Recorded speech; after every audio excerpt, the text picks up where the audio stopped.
और वहीं तालिबान ने मंगलवार को कार्यवाहक सरकार के मंत्रिमंडल की घोषणा कर दी और तालिबान द्वारा अपनी अंतरिम सरकार की घोषणा के कुछ घंटों बाद अमेरिकी राष्ट्रपति जो बाइडेन ने तालिबान, चीन, रूस, पाकिस्तान और ईरान को लेकर बड़ा बयान दिया है। और बाइडेन ने कहा है कि तालिबान के साथ चीन की कुछ समस्याएं, इसलिए वो तालिबान के साथ कुछ समझौता करने की कोशिश कर रहा है। और वहीं आपको बता दें कि तालिबान ने मुल्ला हसन अखुंद को प्रधानमंत्री नियुक्त किया है और मंत्रिमंडल में अमेरिका नीत गठबंधन और अफगान सरकार के सहयोगियों के खिलाफ 20 साल तक चली जंग में दबदबा रखने वाली तालिबान की शीर्ष हस्तियों को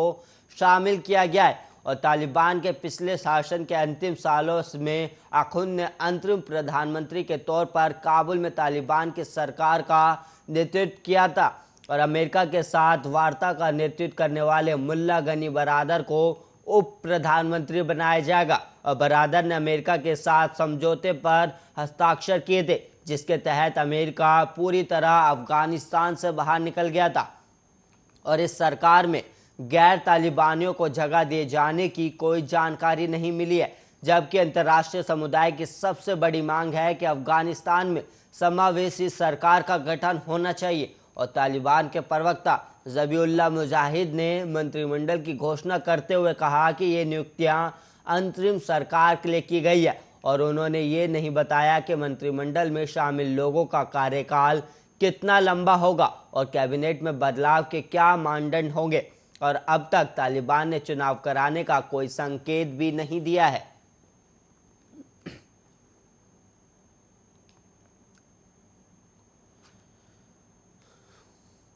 तालिबान ने मुल्ला मोहम्मद हसन अखुंद के नेतृत्व में अफगानिस्तान में नई सरकार का ऐलान कर दिया और वहीं अब इसी सितंबर महीने में संयुक्त राष्ट्र में तालिबान सरकार संबंधित 3 अहम फैसले होने हैं। और सबसे पहले 18 और 19 सितंबर को संयुक्त राष्ट्र की UNAMA यानी United nation assistance mission in Afghanistan की अहम बैठक होनी है, जिसमें यह महत्वपूर्ण फैसला लिया जाएगा कि संयुक्त राष्ट्र अफगानिस्तान को अपना असिस्टेंस जारी रखेगा या नहीं। जाहिर है कि नई तालिबान सरकार के लिए बहुत अहम रहने वाला है। और इसके बाद दूसरी अहम बात यह है कि इसी महीने की 21 सितंबर को संयुक्त राष्ट्र की तालिबान संसद कमेटी 1988 के तहत प्रतिबंध से कुछ तालिबानी नेताओं को शांति वार्ता के लिए जो छूट दी गई थी उसकी मियाद खत्म हो रही है और लिहाजा इस बाबत भी फैसला संयुक्त राष्ट्र को 22 सितंबर से पहले करना होगा। और इसी बीच सरकार के ऐलान में शामिल नामों में खुद प्रधानमंत्री मुल्ला मोहम्मद हसन अखुंद, उप प्रधानमंत्री मुल्ला बरादर, उप प्रधानमंत्री अब्दुल सलाम हनफी, गृह मंत्री सिराजुद्दीन हक्कानी, विदेश मंत्री आमिर खान मुत्ताकी प्रतिबंध सूची में शामिल है। और सिराजुद्दीन हक्कानी पर तो FBI ने $5 मिलियन अमेरिकी डॉलर का इनाम भी घोषित किया हुआ है और तालिबान चाहता है कि संयुक्त राष्ट्र उस पर से पूरी तरह से प्रतिबंध हटा दे। और अब ये देखना होगा कि नई तालिबानी सरकार कितनी जल्दी संयुक्त राष्ट्र की प्रत्यानी की अपील करती है और तालिबान का कोई प्रतिनिधि इस बार संयुक्त राष्ट्र की जनरल असेंबली को संबोधित करता है या नहीं।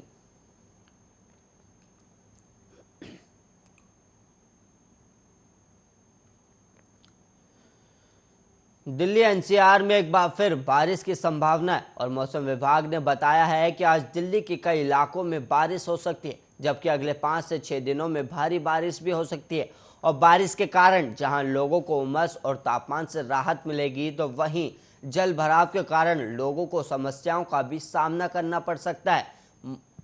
मौसम विभाग के मुताबिक देश के अलग अलग राज्यों में भी बारिश की संभावना है।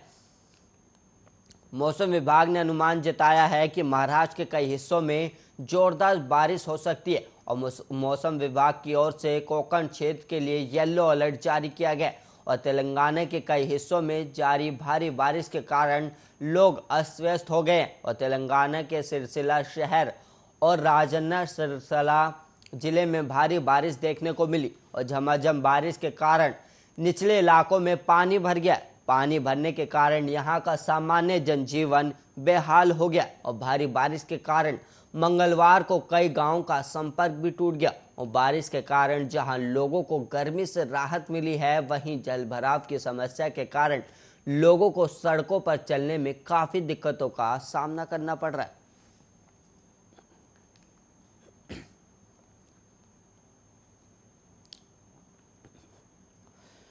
देश में कोरोना की तीसरी लहर की आशंका को तो काफी पहले से जताई जा रही थी, लेकिन अब महाराष्ट्र से जो खबरें आ रही हैं वो सबकी चिंता बढ़ा रही हैं। महाराष्ट्र में अचानक बड़े केस के बाद सरकार दावा कर रही है कि राज्य में तीसरी लहर ने दस्तक दे दी है। मुंबई की मेयर किशोरी